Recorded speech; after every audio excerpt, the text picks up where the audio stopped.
Secret Garden by Frances Hodgson Burnett. Chapter 4. Martha.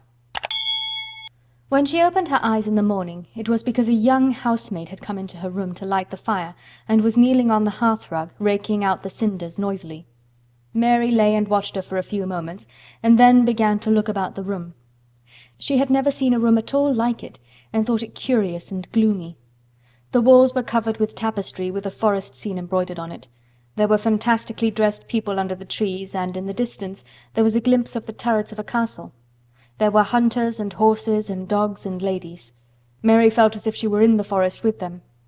Out of a deep window she could see a great climbing stretch of land which seemed to have no trees on it, and to look rather like an endless, dull, purplish sea. "What is that?" she said, pointing out of the window. Martha, the young housemaid, who had just risen to her feet, looked and pointed also. "That there?" she said. "Yes, that's the moor," with a good-natured grin. "Does tha like it?" "No," answered Mary, "I hate it." "That's because tha'rt not used to it," Martha said, going back to her hearth. "Tha thinks it's too big and bare now. But tha will like it." "Do you?" inquired Mary. "Aye, that I do," answered Martha, cheerfully polishing away at the grate. "I just love it. It's none bare. It's covered with growing things as smells sweet. It's fair lovely in spring and summer when the gorse and the broom and heather's in flower. It smells of honey, and there's such a lot of fresh air, and the sky looks so high, and the bees and skylarks make such a nice noise hummin' and singin'. I wouldn't live away from the moor for anything." Mary listened to her with a grave, puzzled expression. The native servants she had been used to in India were not in the least like this. They were obsequious and servile, and did not presume to talk to their masters as if they were their equals. They made salams and called them protector of the poor and names of that sort. Indian servants were commanded to do things, not asked. It was not the custom to say please and thank you, and Mary had always slapped her ayah in the face when she was angry. She wondered a little what this girl would do if one slapped her in the face. She was a round, rosy, good-natured looking creature, but she had a sturdy way which made Mistress Mary wonder if she might not even slap back, if the person who slapped her was only a little girl. "You are a strange servant," she said from her pillows, rather haughtily. Martha sat up on her heels, with her blacking brush in her hand, and laughed, without seeming the least out of temper. I know that," she said. "If there was a grand missus at Misselthwaite, I should never have been even one of the under housemates. I might have been let to be scullery maid, but I'd never have been let upstairs. I'm too common, and I talk too much Yorkshire. But this is a funny house, for all that it's so grand. Seems like there's neither master nor mistress, except Mr. Pitcher and Miss Medlock. Mr. Craven, he won't be troubled about anything when he's here, and he's nearly always away. Mrs. Medlock gave me the place out of kindness. She told me she could never have done it if Misselthwaite had been like other big houses." "Are you going to be my servant?" Mary asked, still in her imperious little Indian way.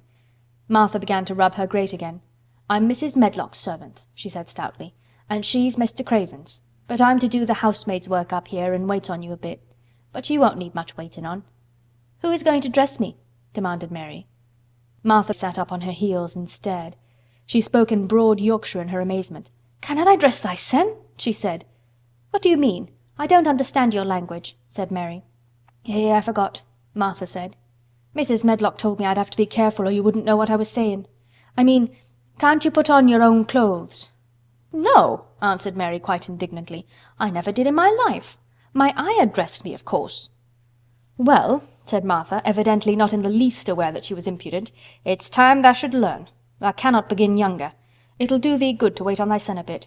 My mother always said she couldn't see why grand people's children didn't turn out fair fools, what with nurses and being washed and dressed and took out to walk as if they was puppies." "It is different in India," said Mistress Mary disdainfully. She could scarcely stand this. But Martha was not at all crushed.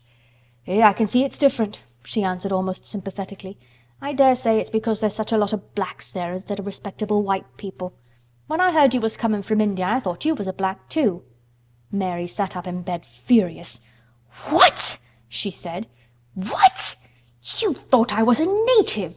You daughter of a pig!" Martha stared and looked hot. "Who are you calling names?" she said. "You needn't be so vexed. That's not the way for a young lady to talk. I've nothing against the blacks. When you read about 'em in tracts they're always very religious. You always read as a black's a man and a brother. I have never seen a black, and I was fair pleased to think I was going to see one close. When I come in to light your fire this morning I crept up to your bed and pulled the cover back careful to look at you, and there you was. disappointedly. "No more black than me, for all you're so yeller." Mary did not even try to control her rage and humiliation. "You thought I was a native! You dared! You don't know anything about natives! They're not people, they're servants who must salaam to you! You know nothing about India! You know nothing about anything!" She was in such a rage and felt so helpless before the girl's simple stare, and somehow she suddenly felt so horribly lonely and far away from everything she understood and which understood her, that she threw herself face downward on the pillows and burst into passionate sobbing. She sobbed so unrestrainedly that good-natured Yorkshire Martha was a little frightened and quite sorry for her. She went to the bed and bent over her. You mustn't cry like that there," she begged. "You mustn't for sure. I didn't know you'd be vexed. I don't know anything about anything, just like you said. I beg your pardon, miss, do stop crying." There was something comforting and really friendly in her queer Yorkshire speech and sturdy way, which had a good effect on Mary. She gradually ceased crying and became quiet. Martha looked relieved. "It's time for thee to get up now," she said. "Mrs. Medlock says I was to carry thy breakfast and tea and dinner into the room next to this. It's been made into a nursery for thee. I'll help thee on with thy clothes if I'll get out of bed. If the buttons are at the back, thou cannot button them up thyself." When Mary at last decided to get up, the clothes Martha took from the wardrobe were not the ones she had worn when she arrived the night before with Mrs. Medlock. "Those are not mine," she said. "Mine are black." She looked the thick white wool coat and dress over and added with cool approval, "Those are nicer than mine." "These are the ones thou must put on," Martha answered. "Mr. Craven ordered Mrs. Medlock to get 'em in London. He said, 'I won't have a child dressed in black wanderin' about like a lost soul,' he said. 'It'd make the place sadder than it is. Put colour on her.' Mother said she knew what he meant. Mother always knows what a body means. She doesn't hold with black herself." "I hate black things," said Mary. The dressing process was one which taught them both something. Martha had buttoned up her little sisters and brothers, but she had never seen a child who stood still and waited for another person to do things for her as if she had neither hands nor feet of her own. "Why doesn't tha put on thy own shoes?" she said, when Mary quietly held out her foot. "My ayah did it," answered Mary, staring. "It was the custom." She said that very often. It was the custom. The native servants were always saying it. If one told them to do a thing their ancestors had not done for 1,000 years, they gazed at one mildly and said, "It is not the custom," and one knew that was the end of the matter. It had not been the custom that Mistress Mary should do anything but stand and allow herself to be dressed like a doll, but before she was ready for breakfast she began to suspect that her life at Misselthwaite Manor would end by teaching her a number of things quite new to her. Things such as putting on her own shoes and stockings, and picking up things she let fall. If Martha had been a well-trained, fine young lady's maid, she would have been more subservient and respectful, and would have known that it was her business to brush hair and button boots and pick things up and lay them away. She was, however, only an untrained Yorkshire rustic, who had been brought up in a moorland cottage with a swarm of little brothers and sisters, who had never dreamed of doing anything but waiting on themselves and on the younger ones, who were either babies in arms or just learning to totter about and tumble over things. If Mary Lennox had been a child who was ready to be amused, she would perhaps have laughed at Martha's readiness to talk, but Mary only listened to her coldly and wondered at her freedom of manner. At first she was not at all interested, but gradually, as the girl rattled on in her good-tempered, homely way, Mary began to notice what she was saying. You should see 'em all," she said. "There's 12 of us, and my father only gets 16 shilling a week.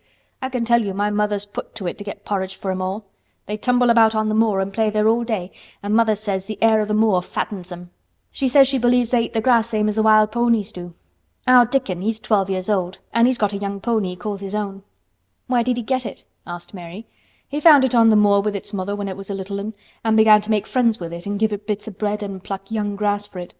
And it got to like him, so it follows him about and it lets him get on its back. Dickon's a kind lad, and animals likes him." Mary had never possessed an animal pet of her own, and had always thought she should like one, so she began to feel a slight interest in Dickon, and as she had never before been interested in anyone but herself, it was the dawning of a healthy sentiment. When she went into the room which had been made into a nursery for her, she found that it was rather like the one she had slept in. It was not a child's room, but a grown-up person's room, with gloomy old pictures on the walls and heavy old oak chairs. A table in the center was set with a good substantial breakfast. But she had always had a very small appetite, and she looked with something more than indifference at the first plate Martha set before her. "I don't want it," she said. "Tha doesn't want thy porridge?" Martha exclaimed incredulously. "No." "Tha doesn't know how good it is. Put a bit of treacle on it, or a bit of sugar." "I don't want it," repeated Mary. "Eh!" said Martha. "I can't abide to see good victuals go to waste. If our children was at this table they'd clean it bare in 5 minutes." "Why?" said Mary coldly. "Why?" echoed Martha. "Because they scarce ever had their stomachs full in their lives. They're as hungry as young hawks and foxes." "I don't know what it is to be hungry," said Mary with the indifference of ignorance. Martha looked indignant. "Well, it would do thee good to try it. I can see that plain enough," she said outspokenly. "I've no patience with folk as sits and just stares at good bread and meat. My word, don't I wish Dickon and Phil and Jane and the rest of them had what's here under their pinafores." "Why don't you take it to them?" suggested Mary. "It's not mine," answered Martha stoutly. "And this isn't my day out. I get my day out once a month, same as the rest. Then I go home and clean up for Mother and give her a day's rest." Mary drank some tea and ate a little toast and some marmalade. "You wrap up warm and run out and play, you," said Martha. "It'll do you good and give you some stomach for your meat." Mary went to the window. There were gardens and paths and big trees, but everything looked dull and wintry. "Out? Why should I go out on a day like this?" "Well, if tha doesn't go out tha'lt have to stay in. And what has tha got to do?" Mary glanced about her. There was nothing to do. When Mrs. Medlock had prepared the nursery, she had not thought of amusement. Perhaps it would be better to go out and see what the gardens were like. "Who will go with me?" she inquired. Martha stared. "You'll go by yourself," she answered. "You'll have to learn to play like other children does when they haven't got sisters and brothers. Our Dickon goes off on the moor by himself and plays for hours. That's how he made friends with the pony. He's got sheep on the moor that knows him, and birds as comes and eats out of his hand. However little there is to eat, he always saves a bit of his bread to coax his pets." It was really this mention of Dickon which made Mary decide to go out, though she was not aware of it. There would be birds outside, though they would not be ponies or sheep. They would be different from the birds in India, and it might amuse her to look at them. Martha found her coat and hat for her, and a pair of stout little boots, and she showed her way downstairs. "If thou goes round that way thou'll come to the gardens," she said, pointing to a gate in a wall of shrubbery. "There's lots of flowers in summer time, but there's nothing bloomin' now." She seemed to hesitate a second before she added, "One of the gardens is locked up. No one has been in it for 10 years." "Why?" asked Mary in spite of herself. Here was another locked door added to the 100 in the strange house. "Mr. Craven had it shut when his wife died so sudden. He won't let no one go inside. It was her garden. He locked the door and dug a hole and buried the key. There's Mrs. Medlock's bell ringing. I must run." After she had gone, Mary turned down the walk which led to the door in the shrubbery. She could not help thinking about the garden which no one had been into for 10 years. She wondered what it would look like, and whether there were any flowers still alive in it. When she had passed through the shrubbery gate, she found herself in great gardens with wide lawns and winding walks with clipped borders. There were trees and flower beds and evergreens clipped into strange shapes, and a large pool with an old grey fountain in its midst. But the flower beds were bare and wintry, and the fountain was not playing. This was not the garden which was shut up. How could a garden be shut up? You could always walk into a garden. She was just thinking this when she saw that, at the end of the path she was following, there seemed to be a long wall with ivy growing over it. She was not familiar enough with England to know that she was coming upon the kitchen gardens where the vegetables and fruit were growing. She went toward the wall and found that there was a green door in the ivy, and that it stood open. This was not the closed garden evidently, and she could go into it. She went through the door and found that it was a garden with walls all around it, and that it was only one of several walled gardens which seemed to open into one another. She saw another green door revealing bushes and pathways between beds containing winter vegetables. Fruit trees were trained flat against the wall, and over some of the beds there were glass frames. The place was bare and ugly enough, Mary thought, as she stood and stared about her. It might be nicer in summer when things were green, but there was nothing pretty about it now. Presently an old man with a spade over his shoulder walked through the door leading from the second garden. He looked startled when he saw Mary, and then touched his cap. He had a surly old face and did not seem at all pleased to see her, but then she was displeased with his garden and wore her quite contrary expression, and certainly did not seem at all pleased to see him. "What is this place?" she asked. "One of the kitchen gardens," he answered. "What is that?"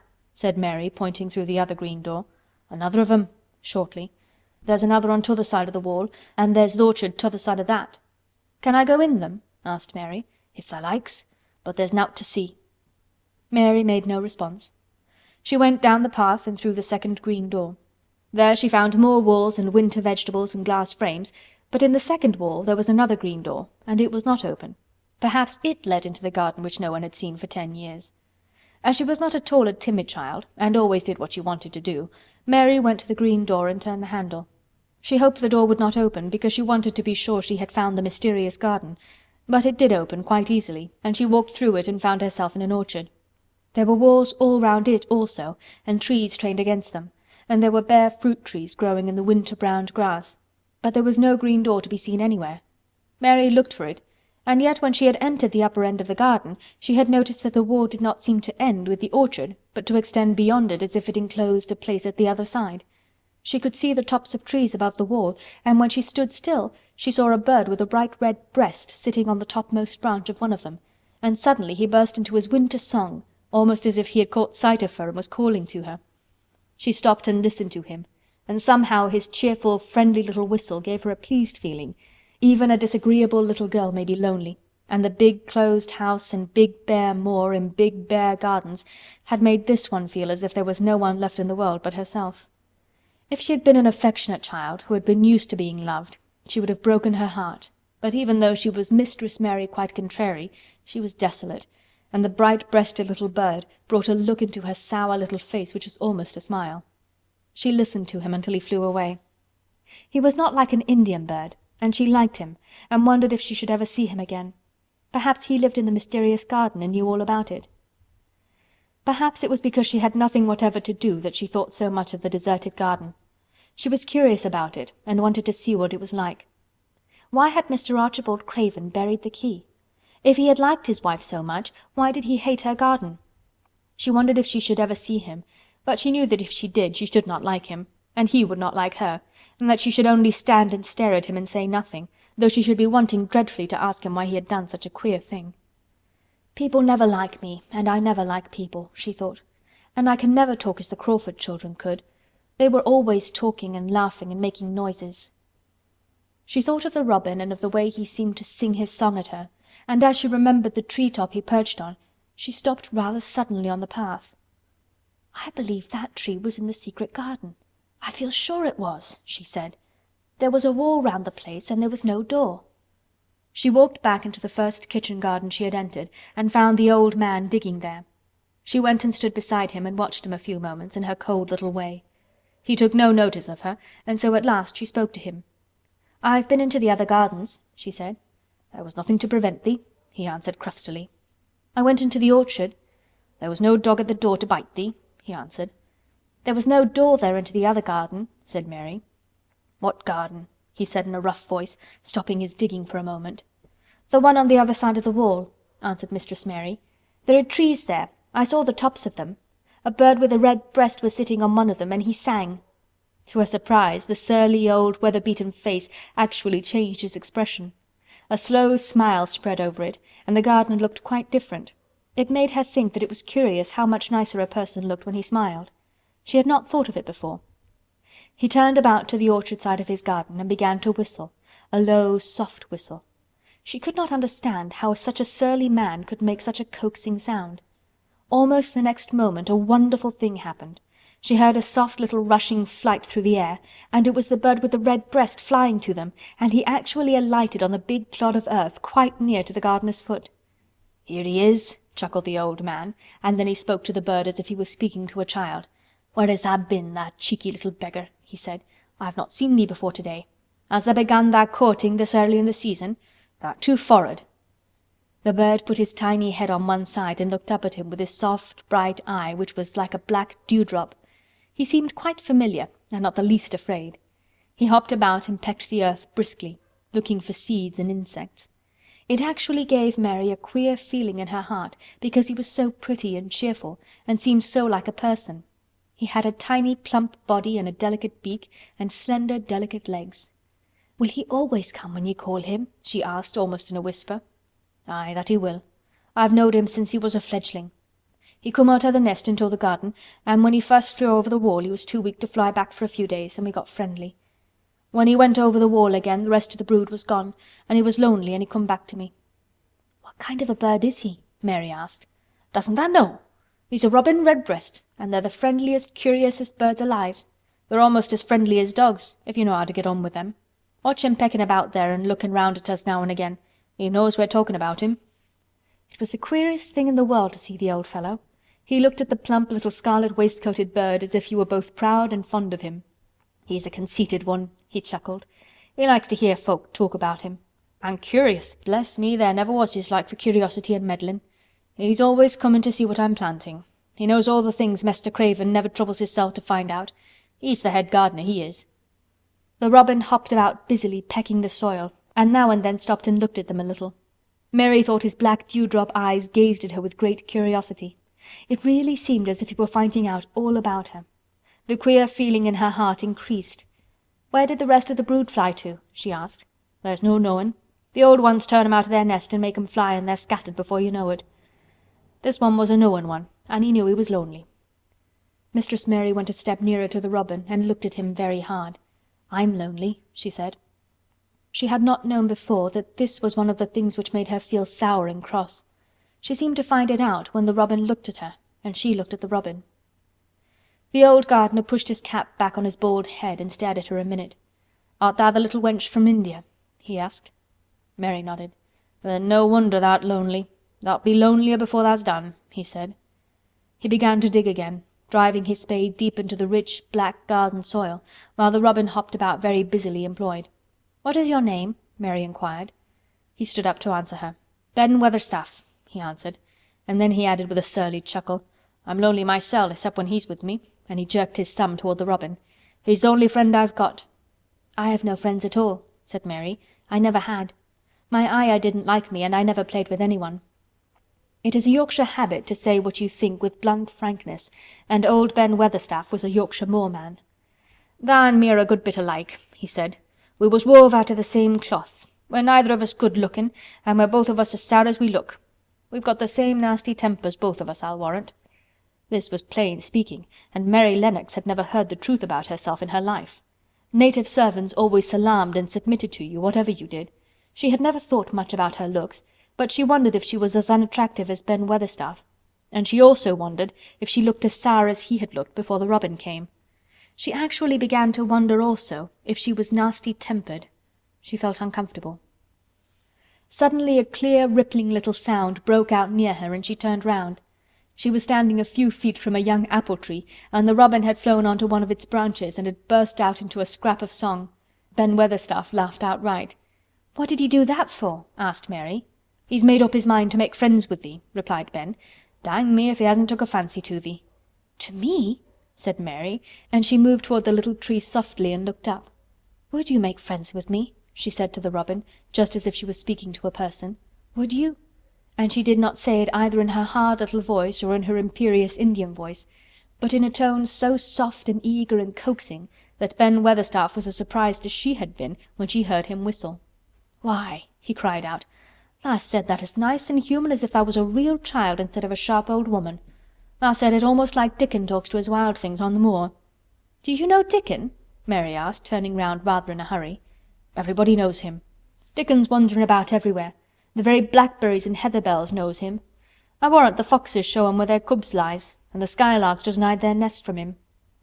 Mary would have liked to ask some more questions. She was almost as curious about Dickon as she was about the deserted garden. But just that moment the robin, who had ended his song, gave a little shake of his wings, spread them, and flew away. He had made his visit and had other things to do. "He's flown over the wall!" Mary cried out, watching him.